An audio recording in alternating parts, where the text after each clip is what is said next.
উপস্থিত উপদেষ্টা পরিষদের সদস্যরা, কমিশনের সদস্যবৃন্দ এবং বাংলাদেশের রাজনৈতিক দলের শীর্ষ পর্যায়ের নেতৃবৃন্দ, আপনাদের সবাইকে আমার সালাম এবং শুভেচ্ছা। আপনারা জানেন যে গত 20 মার্চ থেকে 19 মে পর্যন্ত জাতীয় ঐক্যমত্য কমিশন 33টি রাজনৈতিক দল এবং জোটের সঙ্গে কথা বলেছে।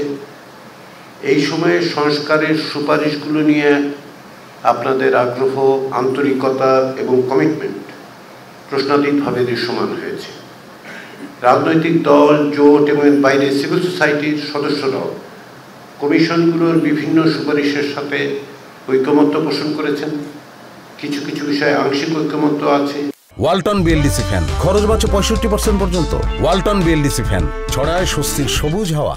রাষ্ট্রীয় এবং জাতীয় স্বার্থকে প্রাধান্য দিয়ে যে নমনীয়তা রাজনৈতিক দলগুলোর পক্ষ থেকে প্রদর্শন করা হয়েছে তা আমার কাছে মনে হয়েছে অভূতপূর্ব। তদুপরি আলোচনার মধ্যে দিয়ে অনেক সংশোধিত সুপারিশও তৈরি হয়েছে।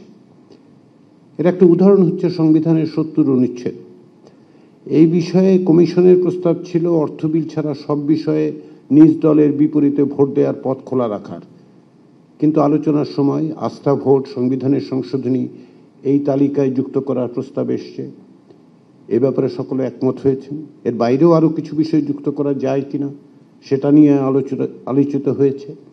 আমরা আশা করি আগামী দিনের আলোচনায় আমরা সকলে এইরকম বিষয়গুলোতে এক জায়গায় আসতে পারব। এই প্রেক্ষিতে দুটো বিষয় স্পষ্ট করে বলা দরকার। আমাদের হাতে সময় খুব কম। কমিশনের মেয়াদ 15ই আগস্ট পর্যন্ত, কিন্তু আমরা জুলাই মাসের মধ্যেই জুলাই সনদ তৈরি করতে সচেষ্ট। দেশের সামগ্রিক পরিস্থিতি এবং জনগণের আকাঙ্ক্ষার বিবেচনায় আমাদের দরকার দ্রুততার সাথে আমাদের ওপর অর্থাৎ কমিশন এবং আপনাদের ওপর অর্পিত দায়িত্ব সম্পন্ন করা। ফলে আগামী দিনগুলোতে প্রয়োজনে উপর্যুপরি দিনব্যাপী আলোচনার মাধ্যমে আমাদের অগ্রসর হতে হবে।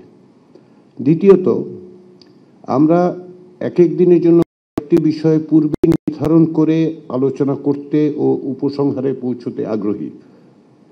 যেসব বিষয়ে আংশিক একমত ও ভিন্নমত আছে সেগুলি নিয়ে আলোচনা হবে এবং আমরা আশা করছি যে আলোচনার টেবিলে আমরা অনেক বিষয়ই হয়তো ঐকমত্যে পৌঁছতে পারবো। কিছু বিষয়ে সম্ভবত ঐকমত্যে পৌঁছানো সম্ভব হবে না। আগামীকাল থেকে আমাদের এই আলোচনা শুরু হচ্ছে, যেটা আপনাদেরকে অবহিত করা হয়েছে। ঈদের ছুটির পরে আমরা প্রায় প্রতিদিনই আলোচনা অব্যাহত রাখতে চাই। আপনাদের পক্ষে সম্ভব হলে আমাদের দিক থেকে সেই আগ্রহ, ইচ্ছা, পরিকল্পনা আছে। এই জন্য আপনাদের আন্তরিক সহযোগিতা প্রয়োজন।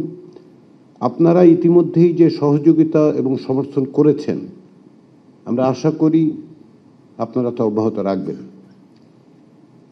দীর্ঘদিনের গণতান্ত্রিক সংগ্রামের শহীদ ও যোদ্ধারা, গত বছরের জুলাই আগস্টের শহীদ ও আহতরা আমাদের উপরে যে পবিত্র দায়িত্ব অর্পণ করেছেন, আমাদের তাতে সফল হতেই হবে।